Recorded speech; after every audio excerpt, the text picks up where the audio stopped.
একই সাথে একই দিনে দুইটা ভোট হয়েছিল। কয়টা?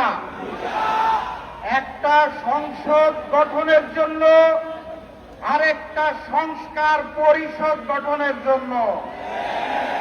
একই দিনের একটা ভোটের শপথ তারা নিয়ে বলেছে হালাল, আরেকটা শপথ না নিয়ে ম্যানেজ ভোটে জয়ী হয়ে বলতে চায় হারাম।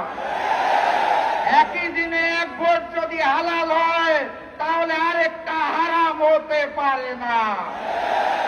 70% জনগণের হ্যাঁ ভোটের রায়কে যারা অস্বীকার করে বেঈমানি করতে চায় তাদের স্থান এই বাংলার মসনদে হবে না ইনশাআল্লাহ। যাই বলা হয় তারা একটা শব্দ শুনিয়ে দেয়, কি সেটা? সংবিধান। সংবিধান উচ্চারণ করতে গেলে শেষে আসে ধান। তারা ভেবেছে এটা বোধহয় ধানের শীষ, এই কারণে বারবার বলে সংবিধান।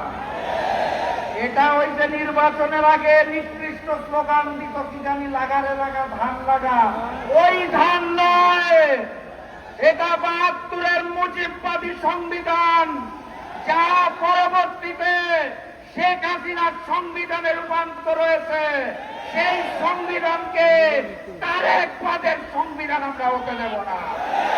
অতএব কথাবার্তা পরিষ্কার, গণভোটের রায়কে সম্মান জানিয়ে বাস্তবায়ন করুন, না হলে যেই আন্দোলন করে তোলা হবে মসনদ থাকবে না ইনশাআল্লাহ।